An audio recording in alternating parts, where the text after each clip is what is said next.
how important is sex in relationships? And we got the lovely, once again. Janelle, your intimacy expert. So we're gonna have orgasms first and then double date. So it's all good. It's funny because like when I first met her, I had a girl with me, and we were asking questions about like sex, and I was like, I got it covered, man. You feel me? BBC gang, we're up. But so first question for you of the night is, how important is sex in relationships? We'll go for guys and for girls. From your opinion, how important is it? Well, sex is the most important thing in an intimate relationship because it's the only relationship where you're having sex, right? You're not having sex with your family. You don't fuck your best friend. So, yeah, so sex is the most important thing in a relationship. Now, for men, obviously, it's a little bit more important because men just naturally have higher testosterone. They have a higher sex drive. I think they think about sex every 6 seconds or something like that, or maybe more if you're a little bit of a nympho. Every second. Every second. Sorry about that. I stand corrected. And for women, it's not as much. You know, we crave more intimacy than sex, unless you're a slore and then you're wanting sex just as much. So for men, it's absolutely the most important part of the relationship. In fact, for men, it is the relationship. Let's be honest. Right? Yeah, that shit's whack, bro.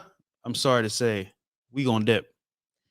That's true. That's true. And I think for women, we confuse sex with intimacy and love.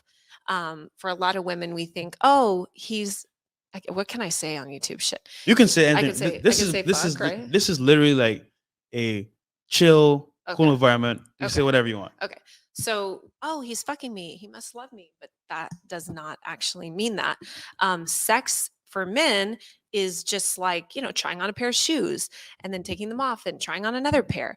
And so for the sexes is very convoluted. Women think if you're fucking me, you love me, but that's not the case, right? You've probably fucked a lot of women and you probably have only loved a few, correct? I love everyone equally. Oh my God. Let's say in love. Oh, in love. Yeah, I mean, we've been there before, but I just can't remember who. Anyhow, I like you. You can't, like, you're not responsible. I can't remember. No names will be named. Dude. Listen, man, a man of God doesn't speak on these things, So. That's true, except for on the after shows. Yeah, moving on smartly. Yes, but for women, and then just hop right in whenever love. For women, this is what I will say about women. Men think that sex isn't important to women. It actually really is too. It's just probably not as important as it is to men. Can you talk about that? Because I personally think that women want it just as bad as men. Yeah. However, they don't show it as bad because if they don't have to show it. They just like show up or respond to DM and they get it. So for them to be outwardly showing it doesn't make any sense. Correct. So how much do women want sex like guys, you think? Women want sex, I believe, just as much as men do, as long as they're healthy and their hormones are in check and all that, and they're not like super religious and all that. Well, even that can make them want it even Keem more. Chillin says $10. I need sex every day. That's bro. Right. I feel that energy, bro. Pause. Yes. Sorry, go ahead. Okay. But just like you were saying, love, women feel like if they express how much they want sex, then they're considered, slutty or a hoe or so whatever. They don't want to say out. They literally, every girl you take out on a first date, they want to fuck you. They do. And if you told them, hey, I won't consider you a whore and I will probably fuck you again, and if I like you, I might even make you my girl, they would have sex with you on the first night. You know what's funny? So we had a show last night, right? And we had kind of like a chill panel. Girls were understanding. Okay. And I mentioned on the panel, like some guys will get upset if you fuck with them the first night because they're like, oh no, she's a hoe. Can't take her serious. Other guys would be like, you know what? I respect that you gave me the opportunity. In terms of like, for example, we connected on that level. You trusted me enough to say, you know what? I'm gonna give it to you. So I got you with that. That's the level of like, you know what? We're on the same frequency. So that being said, that same night, I went out with somebody and she was like, you said on the podcast that, if some guys sleep with a girl, like, they might just like think that they're a hoe. And I'm like, and then she's like, wait, hold on. Is that how you think? I'm like, no, I'm just saying most guys do, but we connected on that level and respect is there. Long story short, it ended up working out, whatever. But it's funny because a lot of guys would be like, okay, if I'm with a chick and I sleep with her first night, she's a hoe. No, my friend. I mean, she might be. I'm just saying, more often than not, she trusts you enough to say, you know what? I'm giving you this chance and see what happens from there. So. Correct. And here's the thing, y'all. You want to have sex with a girl that you're spending money on and taking out on a date. So you got to give her the benefit of the doubt. Trust me, if she puts out, like, don't just write her off and say she's a hoe. Like, I put out on the first night. And I got the guy, but that doesn't mean that I'm out hoeing around. I Yeah. mean, look at me. I'm in a dress down to my fucking ankles. So, like, I'm not a hoe. But I think more women would, because women want to fuck too, y'all. But we want to put out, we just want to know that you're not going to write us off as the hoe. Right.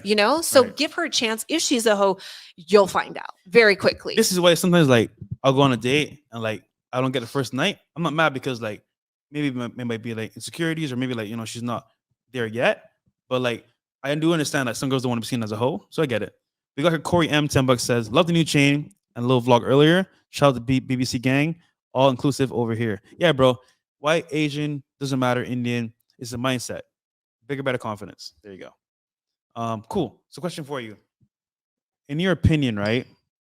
How does a guy make a girl climax the best way? Or, for example, like what do you think works best for guys to, like, let's say he made it to second base, third base, the last base now, that at the crib, and he's like, you know what?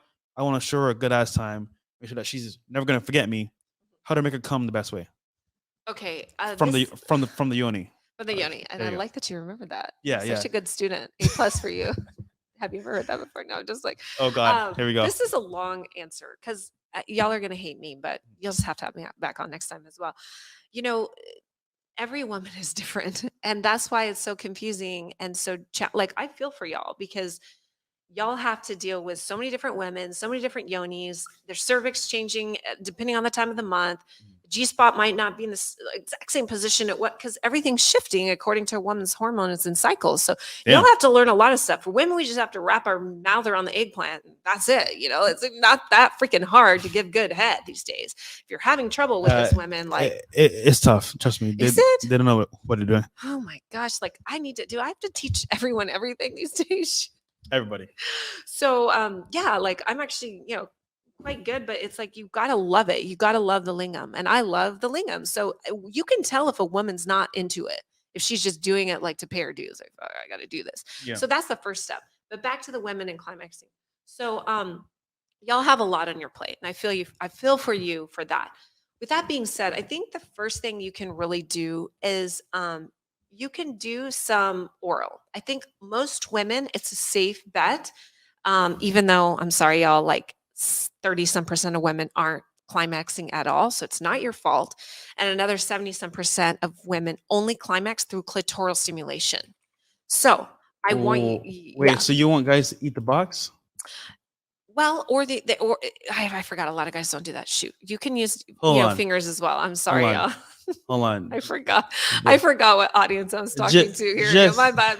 Just so you know, there's a reason why we tell guys don't eat the box. Yeah. And nowadays, you never know. Okay. I'm just gonna say it, man. Like, be careful whose box you're eating. Okay, this is true. All right, so we'll start. Here's the thing. The problem is, the reason why I said that is because 70 some percent of women are only, orgasming through clitoral stimulation. And, so with that being said, you use your fingers or you're using your tongue, but in case you don't want to go there. So this is going to be your best bets. Most women cannot climax through penetration. They just can't. And that's unfortunate for them and you, because this is freaking pretty amazing when that shit happens, right? Yeah. But so you're going to want to use a tongue if you want to go there, if you dare to go there, or your fingers. Now, the thing to remember is that you got to be in tune with your body. And I'm not going to try to sound too new agey and woo woo here, but you got to be in tune with your body and your woman's. If you're doing something and she's pulling away, chances are it's a no-go. Like, so I think a lot of times guys are just, I watched this on some porn, let me just keep going it. And the girl's like pulling back, it's probably a good idea to readjust. Okay. So we got here once again. Divina Simonis $10 says, "Where's Scotty? Do this interview with her instead." LOL. Okay. She's a Mexican girl. That's pretty awesome. Okay. Cool. Well, I won't take offense to that, but someone says, "I will not eat her box." Okay, hold on. So regarding the box, right? Okay. Got some headphones here so you can listen. So basically, we did a show as well, right? Talking about what this woman said on the internet on a podcast, and it's funny because it involves talking about eating box. So let's play the clip real quick, and you guys can understand why I say, you know what? before you eat the box, think twice and make sure she's your main girl if you're gonna do it. So here we go. This is a horror story. Okay, so once my boyfriend was asleep, so I wanted to go fuck my ex real quick. So I drove down to the gas station, let him cream pie me, and then I came home to sneak into bed. My boyfriend woke up and then wanted to fuck me, and he started eating me out and told me how good my pussy tastes, and he's eating my ex's cum out of me, and I never told him. This is a horror story. This is a horror story. This is why we say, listen, man, before you eat the box, make sure she didn't get got, because that was terrible, by the way. So now you know why we just say that's an L. And that right there would be what we call a. I'm not going to say. Oh, right. Yeah. But you know what? I just say, look, she told the truth, even though it's fucked up. Really and at the same time, that dude must have been a cut because he on some level accepted it, or that behavior she would not do if he was like a alpha, so to speak, or a guy that's in charge. Said that on TV, podcast. On the podcast. So, and I'm sure he saw this, right? So I guess he's okay with that. So there you go. He's probably cooked, but hey, there you go. Hope you change, brother. So yeah, okay. So basically, you're saying for the guy and the girl, but the guy mainly learn himself and then learn herself. What does that mean in terms of like for example, what does that mean in detail? Okay, so when people ask me for sex advice all the time, I tell them, they say, what's the number one thing I can do to have a better sex life? And I know it sounds crazy, but I say you got to slow down and you got to breathe. You got to breathe. Now that's like hyperventilating breath, but you want to like slow it down and breathe like more in your lower abdominal, so that this is thoracic breathing, and this will put you in hyperventilation mode. Like, so if you're breathing down here, you're getting all the oxygen down into the diaphragm, and then you're getting, you're breathing full capacity of your diaphragm, which takes oxygen up to your brain. So that means you're more blissed out in your body. And I know it sounds weird, but the Tantra practice teaches us a lot of cool breathing techniques that can have you orgasming just from breath alone. So you want to breathe. And what that means is like, just slow everything down. We're so in a race to the treasure, like let's get to the end result, the orgasm. But we forget that if we're really slowing down and in our body more and more present, like you can have some dope ass like foreplay and even climaxes before you even get to sex. And so when I say slow down, it means just slow down, take a few deep breaths and really connect in your body. So you're saying before I smash, just breathe in, breathe out. Yes. Think about squirrels and walnuts, and then go smash. That's right. Just think of squirrels and walnuts. Take 3 deep breaths, and because you're more in your body. If you're having problems with someone that you want, or you want to bring them back, it's very easy to do so. You want me to give you a secret on how to do that? Let's hear it. Okay. So the first thing you have to do is you have to, number one, you have to let go of like the obsession of wanting them to be back. Okay. Because if anytime you like, there's this saying that's like, whatever you resist persists, whatever you can't be with won't let you be. So it's like the more you push, like, I want it really, really bad. It's like the universe is like, that energetically that they want something. So that's lack. Be able to walk away. Yes. That's what we see on the show all the time, guys. Yep. Have the energy of power to walk away. Correct. And then the second thing you can do, it's a little bit of like meditation, breath work, visualization, is that you visualize yourself in those moments with them already happy, like the times you've had together, like really good lovemaking, and you think about it for a second, you feel grateful, then you let it go. Because remember, your mind sort of picks up on that and it like tunes in. It's like a radio frequency station. Then the other thing you do, and I'm just giving you 3, but there's a lot of stuff. Yeah. The other thing you can do is when you start thinking of them obsessively, you flip it and say, oh my God, they're so thinking of me. Like they so want to be back with me. They so want to be on top of me again. They so whatever. And you flip it. So energetically, that shifts to them. So they don't feel the pressure. Have you ever like wondered, like, why am I thinking about this girl? Like, I don't really even maybe like her. The sex was good, but not that something like, do you ever feel like a pull towards someone and you're not really sure why? Sometimes. Yeah. When I'm horny. No, but yeah, do you know what I mean? Like I can understand. Something. I can understand what you're saying. It sounds a little bit woo wow, but I get the concept here. Yeah. Have the power to walk away, not give a fuck, but at the same time, show some interest, and then trying to. It's like you're tricking your mind, kind of like, okay, correct. You know what? I'm so into this person. I'm gonna like step away, yes, and then come back. Like, you know what? They want me. and then you're gonna move accordingly. So that's correct. You Okay. simplified it perfectly. Okay. And there's a little more things, but those are some great things to start.